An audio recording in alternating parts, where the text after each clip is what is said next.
Right, so we have Jessica Penne versus the returning Karolina Kowalkiewicz. I'm fucking butchering that name, but I'm sorry. I've just never been able to say it. But yeah. So for Karolina, she's coming off a 18-month layoff at 35, which isn't great historically. When you have such a long layoff at such an age. But yeah, so Penne, she has a 2-inch height advantage, a 3-inch reach advantage. Let's see if she can use it. In the stand-up, I don't believe so. She's very stiff on the feet. She's not. I'm not saying Karolina's the most fluid striker I've ever seen, but she's definitely the more natural striker in this matchup. So Karolina, she likes to put the pressure on, get in your face, just try and walk you down, try and land her combinations. She's got good volume punching. She likes to pull two. Rear uppercut, 1-2, spamming 1-2s, ends a combination with a high kick. Penne doesn't move her head too much, so I think she's going to be connecting quite a bit on Penne. But neither does Karolina at the end of the day. She doesn't move her head very much, and she's quite predictable with her movement, which is why she gets hit so much, but she isn't in too much of a... She doesn't have too much of a striking threat in front of her with Penne. Penne, she tries to walk you down. She's quite stiff, as I said before. 1-2-1. She looks to just kind of walk through your offense and then grab the Muay Thai plum clinch. But yeah, I do think Karolina has a better Muay Thai plum clinch in this matchup. Karolina's Muay Thai plum clinch game is quite nice actually. Very offensively minded in the clinch.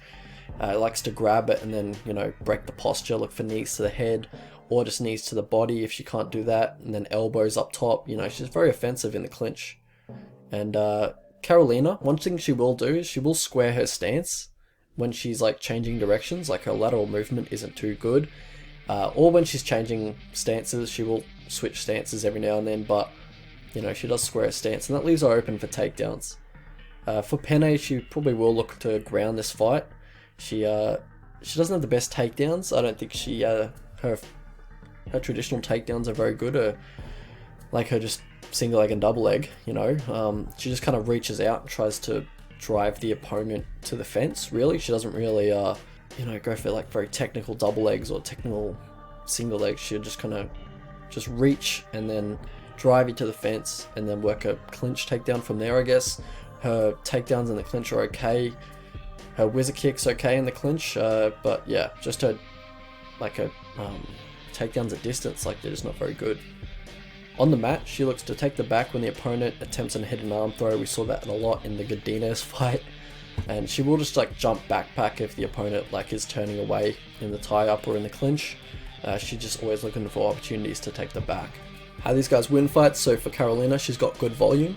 How these guys lose fights, for Karolina, it's the striking tendencies and the striking defense. And for Penne, it's the striking defense as well. Also, she seems to struggle with the physicality of a lot of her opponents. She struggled a lot with the physicality of Godinez, definitely. Not sure how Godinez lost that fight. Well, I know how she lost, but on the scorecards, but it was literally her fight to lose, and she just managed to do it. And Penne, she just has 0 takedown defense as well, but Karolina's probably not going to test that. Path to victory for these two. So for Karolina, take the front foot, look for volume, throw everything down the pipe. As I said before, her head doesn't move at all, so yeah, look for that. Look for elbows in the Muay Thai plum clinch. Look to really, her head's going to be there. Her hands are going to be low in the clinch, and her head's not going to move. Just elbow it. And in terms of grappling, don't accept bottom position, and maybe look for a takedown of your own. If you do catch one of her kicks, maybe you can sweep the post leg. Maybe get in top position, maybe just good visuals, just knocking her down with a sweep, and then, calling her back up to the feet. For Penne, look for push jabs, push front kicks, push kicks, fence clinch, get the fight to the mat, basically.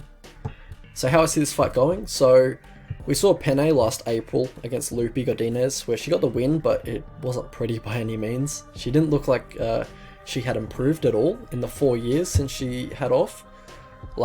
She didn't look improved at all. She looked exactly the same, maybe even worse. But yeah, it's just funny how if they booked this fight 3-4 years ago, Karolina would have been minus 500. I'm guessing she's not going to be the same now. I haven't looked at the betting lines. They haven't put the betting lines out when I'm recording this, but I'm guessing she's going to be like minus 200, maybe minus 150. But now that she's on a 4-fight losing streak and 2-6 in her last 8 fights, hasn't won a round in 3 years or in her last 4 fights, you can't really justify giving her that kind of price tag against anyone really. But, you know, she's only really lost to better strikers and Claudia Gadelha. So there's no shame in any of her losses. Like, she's been facing solid competition, much better fighters than Jessica Penne. On the feet, both these guys are going to be throwing a lot of straight punches. I expect both of them to have a lot of success. Both of them don't have the best strike and defense, but I do expect Karolina to be landing more, and I expect her to be landing the better shots. According to UFCstats.com, which is a website I use a lot, I think it's the only website I use for like stats on the UFC. Karolina lands double the amount of strikes that Penne does land, and just has better output as well. Also, Karolina has pretty good takedown defense, like relative to the standard takedown defense that you'll see in this division. Karolina actually has quite good takedown defense. Penne reaches for takedowns like crazy, so I don't think she'll be able to get her down at distance. Karolina should be able to like stuff the takedowns at distance, just kind of push away and angle off. She could potentially get Karolina down in the clinch, but Kowalkiewicz, she's shown fairly good balance when defending takedowns in the clinch, so if she does get her down, it's bad news for Karolina, who's shown that she's a little too comfortable off her back and just accepts bottom position a little bit too much. But overall I think it's a pretty good bounce back fight for Karolina stylistically, but I just have like a miserable feeling that she hangs them up after this fight, win or lose. So it's hard. I think she's got one foot out the door. She's always talked about wanting to have children, and she might feel that right now is the time to step away from the sport to pursue other things. So yeah, I do think she has one foot out the door. So it's hard to put money down on people like that when you do have the hunch.